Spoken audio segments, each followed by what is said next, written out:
ક્યારે વિચાર્યું છે કે વેપારીઓની એક કંપની આખા દેશ પર કેવી રીતે રાજ કરી શકે? વેલ, બ્રિટિશ ઈસ્ટ ઇન્ડિયા કંપનીએ બરાબર આ જ કરી બતાવ્યો. અને આ બધી કહાનીની શરૂઆત થઈ માત્ર 2 લડાઈઓથી. એવી 2 લડાઈઓ જેણે ભારતનો નકશો અને નસીબ બંને હંમેશા માટે બદલી નાખ્યો. ચાલો આજે આખી વાતને ઊંડાણપૂર્વક સમજીએ. આ સવાલ જ ખરેખર મગજમાં ગુમરાયા કરે એવો છે, ખરું ને? એક કંપની જેનો મૂળ હેતુ તો અહીં આવીને ફક્ત વ્યાપાર કરવાનો હતો, એ આટલા મોટા ઉપખંડની શાસક કેવી રીતે બની ગઈ? આ અવિશ્વસનીય સફર શરૂ થાય છે 18મી સદીના મધ્યમાં. તો વાત છે 18મી સદીના મધ્યભાગની. બંગાળમાં બ્રિટિશરો મુખ્યત્વે વેપારીઓ તરીકે જ કામ કરતા હતા, પણ એમની મહત્વાકાંક્ષાઓ વધતી જતી હતી.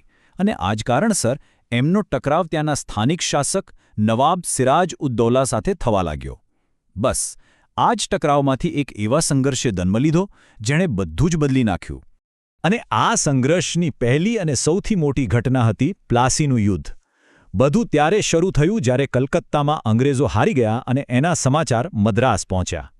આના જવાબમાં અંગ્રેજોએ તરત જ રોબર્ટ ક્લાઇવના નેતૃત્વ હેઠળ એક આખી સેના કલકત્તા મોકલી.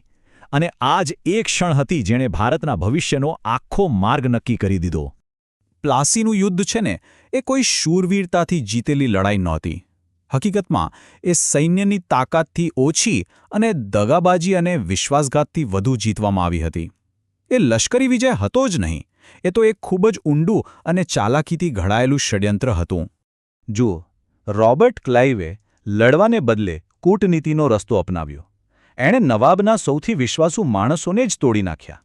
એના પોતાના સેનાપતિ મીર જાફર, બંગાળના સૌથી મોટા ફાઇનાન્સિયર જગત શેઠ અને બીજા મોટા અધિકારીઓને લાલચ આપીને પોતાની તરફ કરી લીધા. આ ષડયંત્રનું હાર્દ બસ આ એક જ વાક્યમાં હતું. અંગ્રેજોએ સેનાપતિ મીર જાફરને એક સિમ્પલ ડીલ આપી: તું તારા નવાબને દગો આપ અને બદલામાં અમે તને બંગાળનો નવાબ બનાવીશું. બસ સત્તાની આ લાલચે મીર જાફરને પોતાના જ માલિક સાથે દગો કરવા માટે તૈયાર કરી દીધો. અને બન્યું પણ એવું જ. જ્યારે પ્લાસીના મેદાનમાં યુદ્ધ શરૂ થયું ત્યારે જીનું કાવતરું ઘડાયું હતું એ જ થયું. મીર જાફરને એની આખી સેના લડવાને બદલે ચૂપચાપ ઊભી રહી. આ ખુલ્લા વિશ્વાસઘાતને કારણે નવાબ સિરાજ-ઉદ-દૌલાની આટલી મોટી સેના સાવ સહેલાઈથી હારી ગઈ અને પછી તેમને પકડીને મારી નાખવામાં આવ્યા. આ જીતનો વળતર અંગ્રેજોને તરત જ મળ્યો.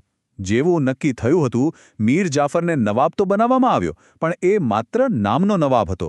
અસલી સત્તા તો અંગ્રેજોના હાથમાં આવી ગઈ.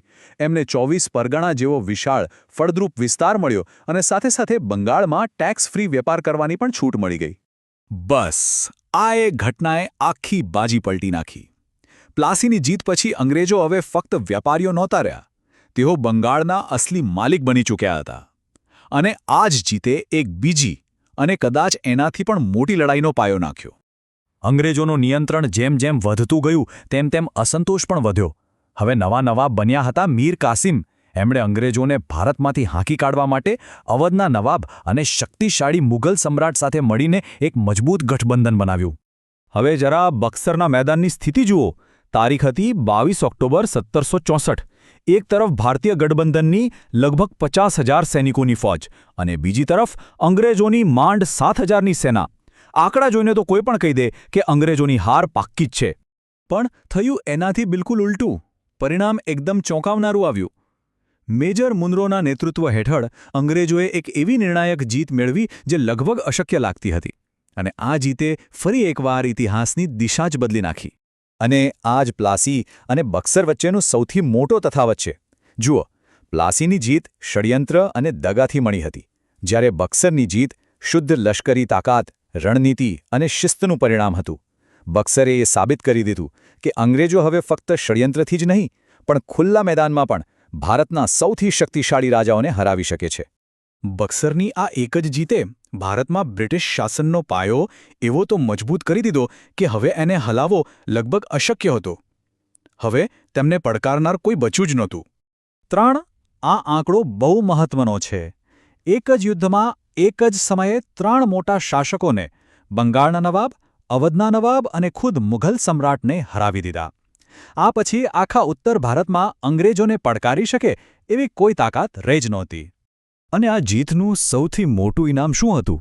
એ હતા દીવાની અધિકારો.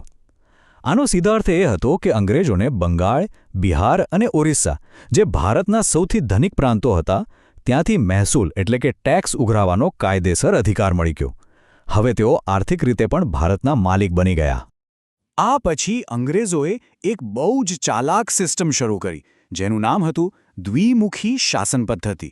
મતલબ, પૈસા ઉઘરાવવા અને સૈન્ય રાખવા જેવી અસલી સત્તા અંગ્રેજો પાસે, અને રાજ ચલાવવા અને ન્યાય કરવા જેવી બધી જવાબદારીઓ નવાબના માથે.